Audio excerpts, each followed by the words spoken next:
And so I'm not so much wanting to look at the history of the Jews, but the surrounding cultures such as Egypt or the Mediterranean tribes that were in Palestine. Those cultures do give rise to a certain, well, the expression is zeitgeist. You understand the German zeitgeist, the spirit, the ghost, the geist of the zeit, which is the time, the spirit of that time. And we can look back at those cultures and say something about their philosophical perspective, and I want to cover that just in a few opening remarks here this morning. The first ancient culture that we should be aware of is Egypt. Egypt had a mighty empire. It didn't have only but one spokesman. It had many teachers. It had many pharaohs. It existed for a number of years. And so I know at best I'm distilling into an oversimple summary the philosophy or the outlook of the Egyptians. The word that comes to mind when we think of ancient Egypt is Monophysitism. Monophysitism. I'll write that on the board.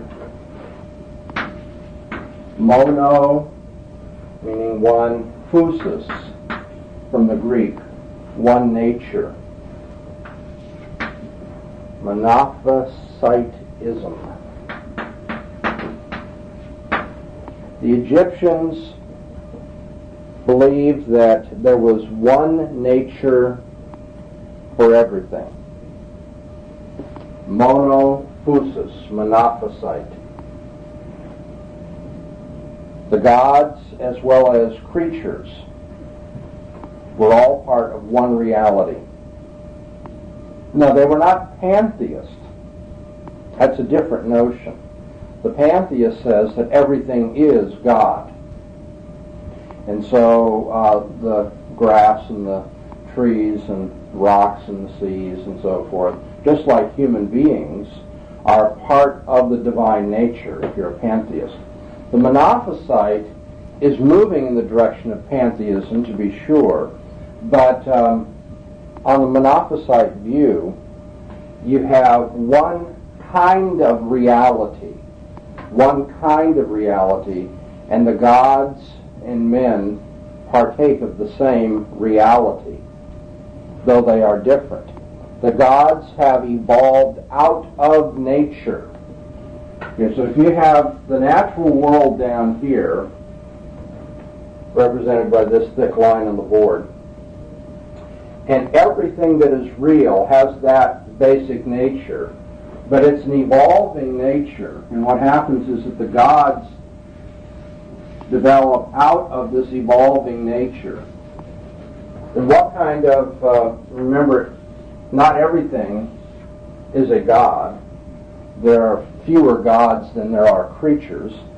And so you have a oneness or a narrowness at the top of this one nature, and a manyness and a broadness at the bottom of this one nature. And I've tried to be real obvious here, but what kind of structure does this look like now on the board? Like a pyramid, exactly. You have the one basic nature out of which the gods rise to an apex. The gods have evolved out of nature, and this gives us something of a hierarchy of being. The gods have a higher being, a more rarefied, elite being, than the common being of all people, but it's the same kind of being. Now, the next thing you need to realize is that in ancient Egypt, since everything has one nature, it's only natural that the state would come to reflect the perfect and final order of reality. The state is to reflect the perfect final order of reality. Now, if reality is all of one nature, but with the gods evolving out of it, then likewise the state will be a hierarchy, which is symbolized by the pyramid. Okay, so you have the common man at the bottom, and then who do you get at the top in Egypt? Pharaoh. The pharaoh, exactly. You have probably seen pictures of the pharaohs not just in movies, but the actual, paintings we have of them. You ever wondered why it is the Pharaoh's head was bald, but he wore a huge gold, what we call a necklace, or a yoke around his neck? He'd have this gold necklace or yoke and a bald head. Let's not believe, what does that look like? For a pyramid. No, not a pyramid. Try again. What has kind of an orbed shape and has golden rays descending from it? The sun. The sun, exactly. Ra, the sun god. And so the Pharaoh, you see, was the sun. The Pharaoh was the mediator between heaven and earth. His head was bald. He's the sun. The rays extend downward. He is at the top of the hierarchy. He is the mediator between heaven and earth. He is the highest human, and thus in touch with the gods, because then that's the next step of development. They worshipped him as a god, yes. He was the sun god. He was the physical appearance of it. He was the physical manifestation or representation of the sun on earth. Okay?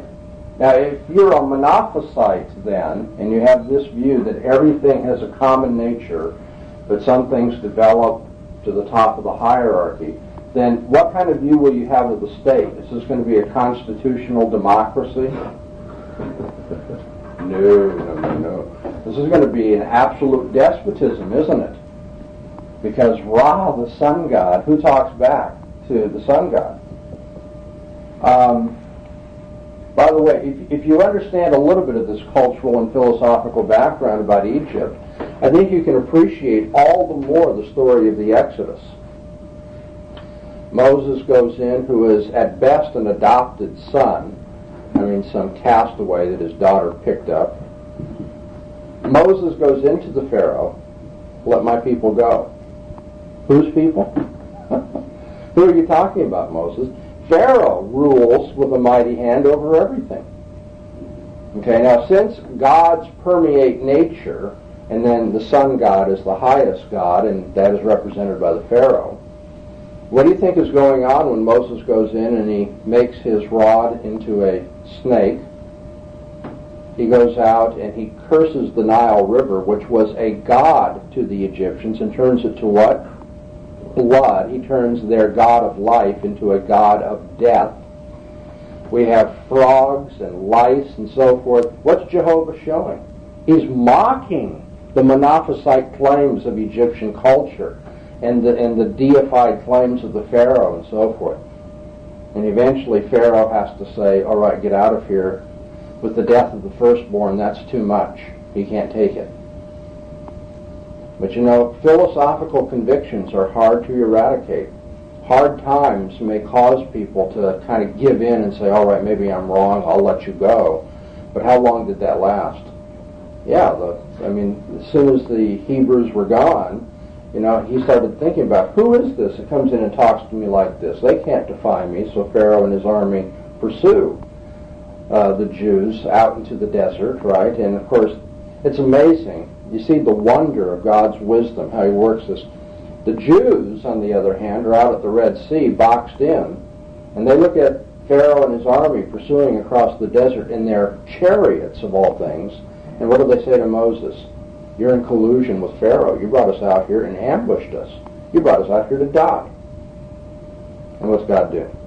He opens the Red Sea, and they walk through, not sloshing through mud, what the bottom of a lake is like. They go through on dry ground. And as soon as Pharaoh, the sun god, follows them into the sea, God says, that's fine, and then he kills them all in the midst of the Red Sea. It's not just high drama that you can get, a wonderful movie like the Ten Commandments out of. When you think of it, this actually happened. Here's God dealing with the philosophical and, of course, moral and spiritual error of Egyptian culture. Its monophysitism with its deification of the Pharaoh and so forth.